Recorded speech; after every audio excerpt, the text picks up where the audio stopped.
नमस्कार मैत्रिणींनो, श्री स्वामी समर्थ. माझ्या यूट्यूब चॅनलमध्ये तुमचे स्वागत आहे. आज आपण जाणून घेणार आहोत अधिक महिना पुरुषम व्रत कसे करावे. संपूर्ण माहिती जाणून घेऊया. चला तर मग चालू करूया. अधिक मासात केलेले पुरुषोत्तम व्रत मनुष्याच्या जीवनातील दुःख, संकटे, आर्थिक अडचणी आणि मानसिक तणाव कमी करण्यास मदत करते अशी श्रद्धा आहे. हे व्रत श्रद्धेने आणि नियमाने केल्यास भगवान विष्णूंची कृपा प्राप्त होते. पुरुषोत्तम व्रत म्हणजे काय? पुरुषोत्तम व्रत म्हणजे भगवान श्री विष्णूची भक्तिभावाने उपासना करणे, मनापासून प्रार्थना करणे.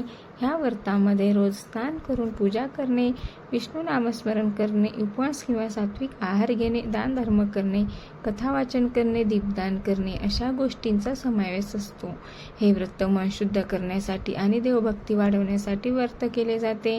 हे व्रत मनापासून करावे. पुरुषोत्तम व्रत कधी करावे? अधिक मासाच्या पहिल्या दिवसापासून व्रत सुरू करावे आणि संपूर्ण महिना नियम पाळावेत. काही लोक एकादशीपासून सुरू करतात, काही लोक गुरुवारपासून सुरू करतात, तर काही संपूर्ण महिनाभर करतात. व्रतासाठी आवश्यक साहित्य आहे भगवान विष्णूचा फोटो किंवा मूर्ती, तुळशीपत्र, फुले, हळद, कुंकू, अक्षदा, तूप किंवा तेलाचा दिवा घ्या, अगरबत्ती, नैवेद्य, पंचामृत, पिवळे वस्त्र आणि गंगाजल. पुरुषोत्तम व्रत कसे करावे? सकाळी लवकर उठावे, ब्रह्ममुहूर्तावर उठून स्नान करावे, शक्य असल्यास गंगाजल स्नानात टाकावे. स्नानानंतर स्वच्छ आणि शक्यतोवर पिवळे कपडे परिधान करावेत. देवघर स्वच्छ करावे. देवघर स्वच्छ करून भगवान विष्णूची मूर्ती किंवा फोटो स्थापित करावा. तुळशीचे पान अर्पण करावे, पिवळे फूल अर्पण करावे. नंबर 3, संकल्प करावा. हातात अक्षता, पाणी, फुले घेऊन संकल्प करावा. मी श्रद्धेने पुरुषोत्तम मासाचे व्रत करत आहे, भगवान विष्णू कृपा करोत. नंबर 4, दीप प्रज्वलित करावा. तुपाचा किंवा तेलाचा दिवा लावावा. तूप नसेल तर तेलाचा दिवा लावला तरीही चालेल.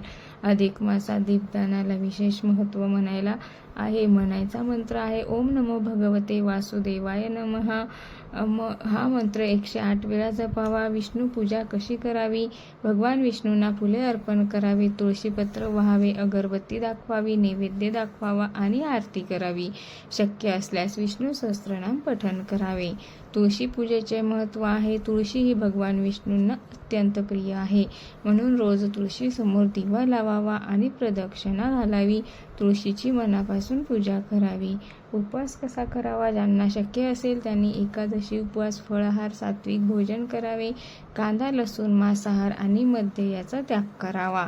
अधिक मासात करावयाच्या विशेष सेवा: दीपदान, दररोज संध्याकाळी दिवा लावावा. अन्नदान, गरिबांना अन्न करावे. 3, गोसेवा, गाईला चारा घालावा. 4, गीता वाचन, भगवद्गीतेचा 1 अध्याय रोज वाचावा. हरिनाम जप, रामकृष्ण हरी किंवा ओम नमो नारायण जप करावा. पुरुषोत्तम व्रतामध्ये पाळायचे नियम आहे: खोटे बोलू नये, कुणाचा अपमान करू नये, क्रोध टाळावा, वाईट विचार करू नये, सात्विक राहावे, शक्यतोवर जमिनीवर झोपावे, ब्रह्मचर्य पाळावे.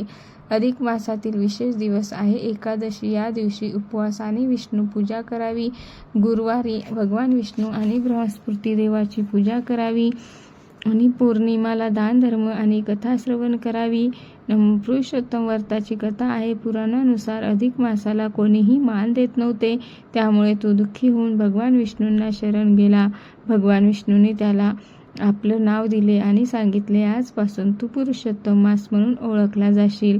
जो या महिन्यात भक्ती करेल त्याला मी विशेष कृपा देईल. त्या दिवसापासून अधिक मास अत्यंत पवित्र मानला जाऊ लागला. व्रताचे फायदे आहे: पुरुषोत्तम व्रत केल्याने मानसिक शांती मिळते, आर्थिक अडचणी कमी होतात, घरात सुख समृद्धी वाढते, पापाचा नाश होतो, देवकृपा प्राप्त होते, मनोकामना पूर्ण होतात, वैवाहिक जीवन सुखी होते, आरोग्य सुधारते. महिलांनी व्रत कसे करावे? महिलांनी श्रद्धेने तुळशी पूजा, दीपवा पूजा, विष्णू नाम जप, कथा वाचन करावे. संध्याकाळी तुळशीपाशी दिवा लावल्याने घरातील नकारात्मक दूर होते अशी श्रद्धा आहे. पुरुषोत्तम मासात कोणती दाने करावी? अन्नदान, वस्त्रदान, गूळदान, तूपदान, धान्यदान, धार्मिक पुस्तके दान. दान नेहमी श्रद्धेने आणि नम्रतेने करावे. व्रताची समाप्ती कशी करावी? अधिक मास संपल्यावर विष्णू पूजा करावी, आरती करावी, ब्राह्मण किंवा गरिबांना भोजन द्यावे, दान करावे आणि भगवान विष्णूंना प्रार्थना करावी. प्रार्थना: हे पुरुषोत्तम प्रभू, माझ्या हातातून झालेले व्रत स्वीकारा, माझ्या जीवनातील दुःख दूर करा, माझ्या कुटुंबावर कृपा करा. अधिक महिना म्हणजे भक्ती, सेवा आणि आत्मशुद्धीचा काळ आहे. पुरुषोत्तम व्रत हे केवळ उपवास नसून मन शुद्ध करण्याचा मार्ग आहे. श्रद्धा, भक्ती आणि सात्विकता याच्यासह हे व्रत केल्यास भगवान विष्णूची कृपा प्राप्त होते. ह्या पवित्र महिन्यात केलेली छोटी सेवा देखील मोठे पुण्य देते. म्हणून प्रत्येकाने आपल्या शक्यतेनुसार पुरुषोत्तम व्रत करावे. जर तुम्हाला व्हिडिओ आवडला असेल तर लाईक करा, शेअर करा, सबस्क्राईब करा. श्री